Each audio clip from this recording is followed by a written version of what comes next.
firman Tuhan bulan ini bicara tentang sukacita. Kita tahu di dalam 1 Tesalonika pasal 5 ayat 16 dikatakan bersukacitalah senantiasa. Sukacita adalah kebutuhan semua orang. Setiap kita pasti pengen hidup dalam sukacita. Setiap kita pasti punya kerinduan yang sama, yaitu ingin menjalani hidup kita dengan penuh sukacita, dengan hidup bersenang-senang, dan dengan menjalani hidup kita dengan penuh kebahagiaan. Kalau kita tahu tidak akan ada orang yang pengen hidupnya dalam keterpurukan, yang gak ada orang yang pengen sedih, gak ada orang yang pengen berduka cita. Justru yang ada ketika mereka ada dalam situasi tersebut, mereka akan mencari cara supaya lepas dari keadaan itu dan mencari sukacita. Sukacita ini dibutuhkan bukan hanya orang-orang biasa, tetapi orang-orang yang punya banyak hal, punya harta yang banyak pun juga lebih lagi membutuhkan yang namanya dengan sukacita. Karena apa yang kita miliki itu bukanlah standar kita hidup dalam sukacita. Namun cara orang untuk mencari sukacita itu dicari dengan cara yang berbeda. Ada orang yang mungkin mencari sukacitanya dengan cara ia berpesta bareng teman-temannya, makan bareng bersama teman-temannya, berkumpul dengan sahabat-sahabatnya. Dan ada juga cara yang dilakukan oleh orang lain. Pada saat ini ayat firman Tuhan yang mau saya angkat, yaitu saya ambil di kitab Habakuk. Kitab Habakuk pasal 3 ayat 17 sampai 19 saya bacakan. Sekalipun pohon ara tidak berbunga, pohon anggur tidak berbuah, hasil pohon zaitun mengecewakan. Sekalipun ladang-ladang tidak menghasilkan bahan makanan, kambing domba terhalau dari kurungan, dan tidak ada lembu sapi dalam kandang, namun aku akan bersorak-sorak di dalam Tuhan, beria-ria di dalam Allah yang menyelamatkan aku. Allah Tuhanku itu kekuatanku. Ia membuat kakiku seperti kaki rusa. Ia membiarkan aku berjejak di bukit-bukitku. Tema firman Tuhan pada hari ini yaitu bersukacita di tengah-tengah kesukaran. Sekali lagi, bersukacita di tengah-tengah kesukaran. Kitab Habakuk ini ditulis oleh Habakuk sendiri. Habakuk ini adalah seorang nabi, dan dia nabi yang ada di posisi politik, berada dalam situasi politik pada saat itu, di mana bangsa Israel dilatar belakangi dengan peperangan. Beberapa dari bangsa lain berlomba-lomba untuk menguasai tanah Israel, dan hingga akhirnya jatuh pada kekuasaan Babel. Dan apa yang terjadi? Bagaimana keadaan bangsa Israel waktu itu? Mereka ditindas, mereka mendapat serangan yang sangat hebat. Orang-orang muda ditawan, dan banyak orang yang mati dibunuh. Kita bisa membayangkan bagaimana hati seorang perempuan pada waktu itu melihat keluarganya bercerai-berai. Mungkin dia melihat anaknya ditawan, melihat suaminya mungkin mati dibunuh, dan lain sebagainya. Dan bukan hanya itu, saudara-saudari, secara ekonomi juga mereka ditindas. Pekerjaan tangan mereka, usaha mereka, hasil tanah mereka dikuasai oleh bangsa lain, seperti yang dikatakan di ayat 17 ini.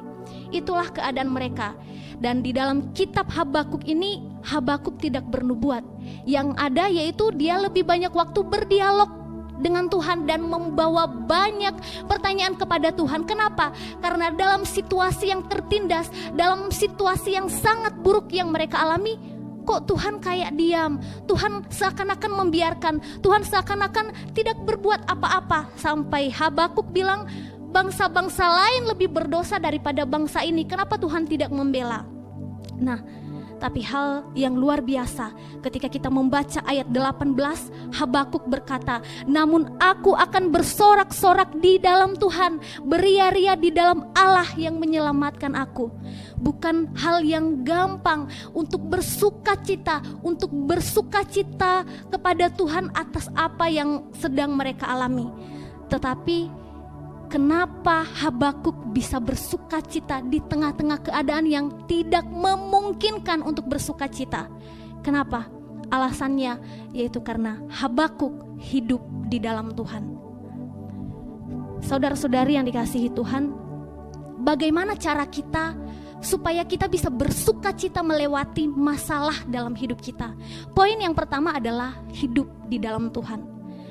Jika seandainya kita ada di posisi mereka, mungkin untuk jangankan bersuka cita, untuk bilang ke Tuhan aja terima kasih Tuhan, rasanya itu sangat berat.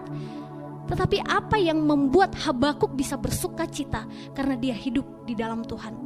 Kita tidak akan bisa bersuka cita ketika kita tidak hidup dalam Tuhan. Yang ada apa? Kita gampang menyerah, kita putus asa, dan terlebih-lebih kita kecewa sama Tuhan ketika terjadi sesuatu hal dalam hidup kita. Jadi hal yang buat kita bisa bersuka cita, hidup di dalam Tuhan. Kenapa? Karena Tuhan itu adalah sumber. Tuhan itu adalah sumber dari segala yang kita butuhkan. Tuhan itu adalah sumber dari sukacita yang kita perlukan. Jadi kalau kita jauh dari sumber itu, kita akan kehilangan sukacita. Mendekatlah kepada sumber sukacita itu.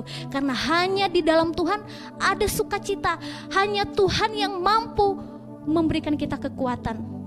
Jadi kalau Tuhan ada di dalam hidup kita, Tuhan akan melimpahkan kita kekuatan di luar kemampuan kita. Tuhan akan melimpahkan kita kekuatan yang sebelumnya tidak kita pikirkan, sehingga kita bisa melewati banyak hal dalam hidup kita. Hanya Tuhan yang sanggup membuat kita berdiri walaupun kita dalam keadaan terjatuh. Seperti yang dikatakan Habakuk, Allah Tuhanku itu kekuatanku. Ia membuat kakiku seperti kaki rusa. Tuhan yang memampukan kita melewati segala hal. Kalau kita hidup di dalam Tuhan, kita akan menikmati kekuatan itu. Kita akan menikmati kebesaran Tuhan yang Tuhan akan nyatakan dalam hidup kita. Poin yang kedua, jadikan Tuhan sebagai tempat berharap. Jadikan Tuhan sebagai tempat berharap. Firman Tuhan katakan, diberkatilah orang yang mengandalkan Tuhan. Jika kita selalu punya pandangan bahwa apapun yang terjadi dalam hidup saya, apapun yang saya alami, kita selalu memiliki pandangan bahwa ada satu pribadi yang sanggup menolong saya, ada satu pribadi yang sanggup memulihkan saya, ada satu pribadi yang tidak pernah terlambat menolong saya. Kalau kita punya pandangan tersebut, kita berharap sepenuhnya kepada Tuhan, kita tidak akan takut melewati apapun. Kenapa? Karena ada satu pribadi yang menjadi andalan kita. Apa-apa kita mengandalkan Tuhan, apa-apa kita percayakan kepada Tuhan. Tapi di dalam berharap itu kita harus mengekspresikan sukacita kita. Contohnya, ini hanya contoh saja. Misalnya saya sakit, ya. Dan jika seandainya Tuhan menyembuhkan saya beberapa hari kemudian, sudah pasti saya bersuka cita.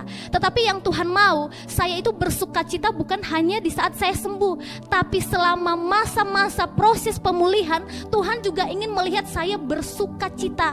Itulah yang Tuhan mau.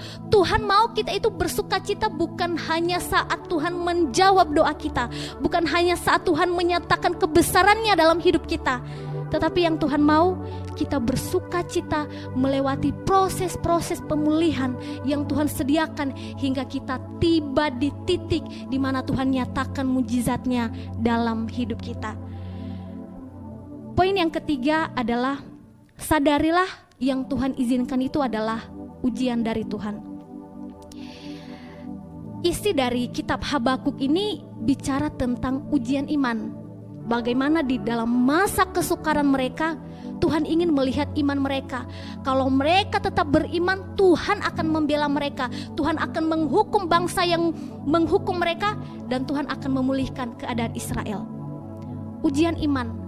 Ujian itu ketika guru memberikan soal, yang diharapkan guru adalah saya kerjakan soal itu. Bukan saya tanya balik ke guru, ini jawabannya apa ya? Tidak. Tapi ketika Tuhan menguji kita, memberikan kita ujian, Tuhan berikan kita soal, yang Tuhan mau adalah kita kerjakan soal itu. Bukan nanya balik ke Tuhan, kok bisa ya Tuhan uji saya? Kok bisa ya Tuhan kasih ujian seperti ini? Tapi yang Tuhan mau adalah Tuhan kasih kita ujian, dan kita kerjakan ujian tersebut. Bukan buang-buang waktu untuk bertanya terus sama Tuhan, hingga akhirnya pertanyaan-pertanyaan yang banyak itu akan membawa kita masuk dalam keraguan-raguan, hingga akhirnya kita gak percaya sama Tuhan. Yang terpenting dalam ujian adalah kita berjuang, kita berusaha untuk memperoleh kemenangan hingga akhirnya kita lolos di satu ujian tersebut. Jadi Bapak Ibu saudara-saudari yang dikasihi Tuhan, firman Tuhan ingatkan kita pada hari ini untuk hidup penuh sukacita, melewati hari-hari kita dengan penuh sukacita. Semua hal akan terjadi dalam hidup kita. Masalah, kesukaran, duka cita, pergumulan hidup, beban hidup, semua itu akan terjadi dalam hidup kita. Kita siap nggak siap, kita mau nggak mau, itu memang harus terjadi dalam hidup kita. Jadi yang kita minta sama Tuhan bukan gimana caranya supaya hal itu tidak terjadi dalam hidup saya, karena memang itu sudah jalan kita. Tapi Tuhan mengajarkan kita pada hari ini bagaimana cara melewati hal-hal tersebut, yaitu dengan cara bersukacita. Ada 3 poin tadi yang saya sampaikan. Tuhan ajarkan kita hidup di dalam Tuhan, berharap sama Tuhan, dan sadari bahwa segala hal yang Tuhan izinkan itu ujian Tuhan. Dan yang Tuhan butuhkan adalah kita lolos di setiap ujian yang Tuhan izinkan dalam hidup kita. Tuhan Yesus memberkati.